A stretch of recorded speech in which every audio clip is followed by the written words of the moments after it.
Let's take a look at task 9.3, route lists and standard local route groups.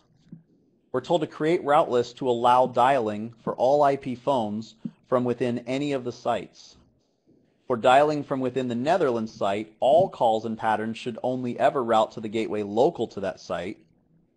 For dialing from within the US, calls and patterns for emergency and local should only ever route to the gateway local to each calling party's site. For dialing from within the US, calls for long distance or national and international should route primarily to the corporate headquarters site, and then secondarily to the gateway local to each calling party's site. You're only permitted to create 2 route lists to satisfy the requirements. And if we scroll down and took a look at the actual patterns, we see that I've enumerated those on the outbound gateway column for each of these, so it might be a little easier to follow. Okay, so I was told in the past, in that previous task, or the one we're working on now, but just previous page, that I'm only permitted to create a total of 2 route lists to satisfy the requirements of this task. For everything, total of 2. But I noted at least 3 types of dialing. For Netherlands, all calls route to the local site. For US emergency and local, calls route to each corporate headquarter and branch 1 local site respectively. And dialing within the US for long distance international should route to the corporate headquarter and then to local. Right? So if I was maybe even a little more devious, I would have written this out as instead of dialing from within US, I would have said dialing from corporate headquarters, dialing from branch 1, and dialing from branch 2. So here I've actually made it fairly simple by kind of drawing this out into tables for you. You can quickly see that creating 2 route lists shouldn't be too hard. These 2 and all 4 of these patterns will all fit within 1 route list calling the standard local route group. Okay? You might say, well, wait a minute, but this pattern is different. Doesn't it need to have its own route list for its own country? Well, what does the route list do?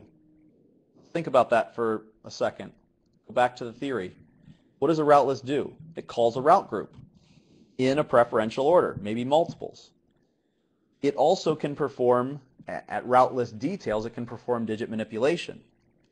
But if we have the ability to perform digit manipulation on the egress at the gateway or trunk, then we don't have to do it here at route list details. In fact, it's probably a lot more wise, based on things we've discussed already, to do it at the egress, gateway, or trunk. So a route list basically has digit manipulation capabilities and the calling and prioritizing of route groups. If the route groups are all standard local route group, regardless of what country they're in, regardless of what pattern called the route list, doesn't really matter. Okay, so what about the other option of digit manipulation? Well, if we do those at the egress, gateway, or trunk rather than the route list details, then again, my necessity to have multiple route lists becomes moot. It just, it becomes irrelevant. So I can have 1 route list that will handle all 4 of these and these 2. And then I need 1 more route list that can handle these 2 patterns. Now again, this is where I was saying that drawing them out in some sort of table like this, or drawing what is similar across them, can be very useful. I've already put them into this table.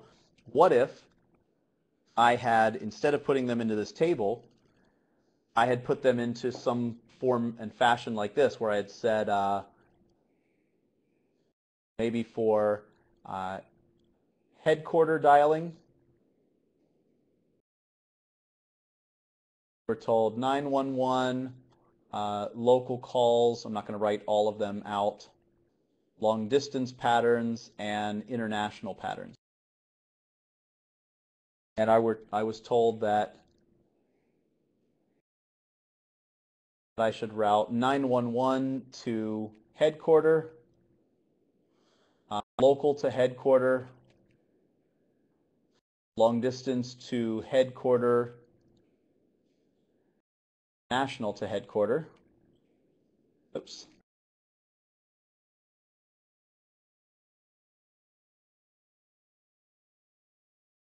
And then for branch 1, it's not going to be big enough.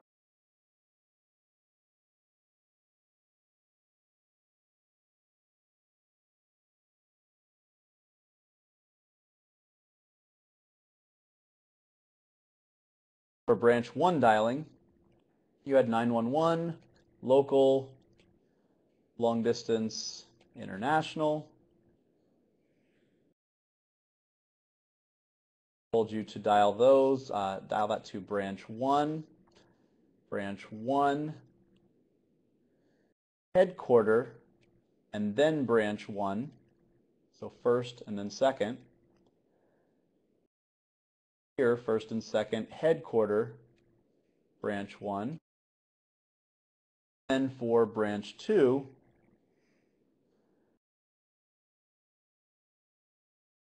for emergency, local, national dialing, long distance dialing, same thing, international,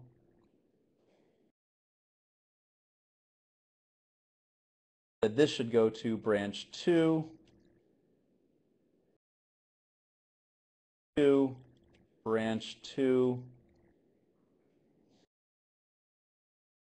Okay, so if I had spelled them out like this, rather than putting them in the table that I did, you might say, wait a minute, how am I going to create 2 route lists to accomplish all this? These need to go to one set of gateways, these need to go to another, these need to go to another. And by the way, you said for long distance and international at headquarters in the previous task that they needed to go to corporate headquarters and then out their local gateway. Well, in the case that long distance and international, in the case that the local gateway is the corporate headquarters, then it would simply be redundant, but we could still configure it, and it certainly wouldn't hurt anything. And that would allow us to only create one route pattern for long distance for both of the US sites.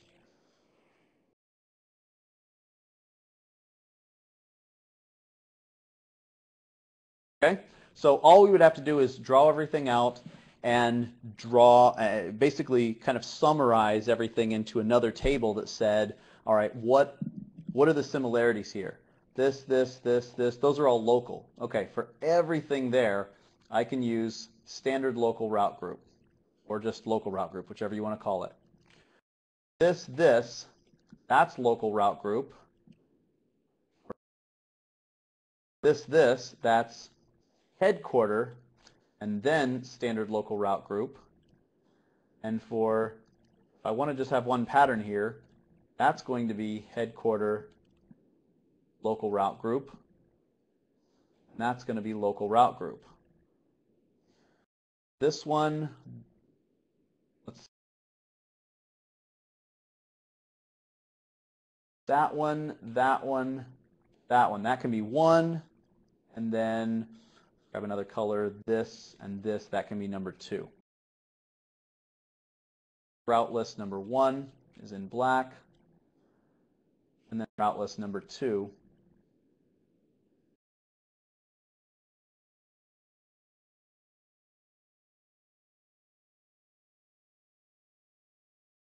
Okay, so it's going to be advantageous to draw out some of the things that might be depicted or given to you in a written verbose format rather than a nice, easy, or even in a table format that is not necessarily as easy and concise as I've laid it out for you. And again, I'm referring to the actual lab and how they might do things. Okay, so let's go ahead and get to our configuration. Create a route list. Have any?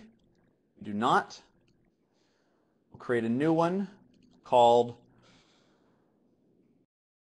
PSTN, or let's call it route list underscore PSTN dash SLRG. Group will be sub pub, just from previous. If we wanted pub sub, that's fine. We weren't told anything different. This is just going to determine what CUCM subscribers in what order will be used to send the outbound calls. And we'll add a route group, and it will be standard local route group. So this is the dynamic entity that even before we created any of the others was and always is there. And here's our route list details, our calling party transformation and call led party transformation based on the route group within the route list, also known as route list details. If I click on it, it takes me right back to that page. Okay, so here's our route list, and it's got one standard local route group. Now I'll go ahead and copy that and call this one headquarter-SLRG because it will already contain the standard local route group. I'll add another one for corporate headquarters, and I will place that route group higher than the standard local route group. So remember, our task asked us to scroll back up. For long distance patterns, national, international, from within the US sites, it should route first to the corporate headquarters and secondarily to each local site. Now that does mean that when it comes to a headquarter phone, corporate headquarter phone dialing a long distance international, it will first hit corporate headquarter, and then if that is failed, it will go to standard local route group, which is corporate headquarter, right? It's redundant, but it doesn't cause any harm in any way. Just so happens that when we test failover, which is always necessary to do, you can't just trust that it will work.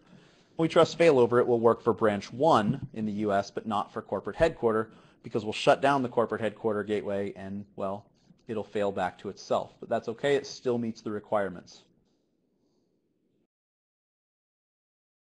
We've got 2 route lists.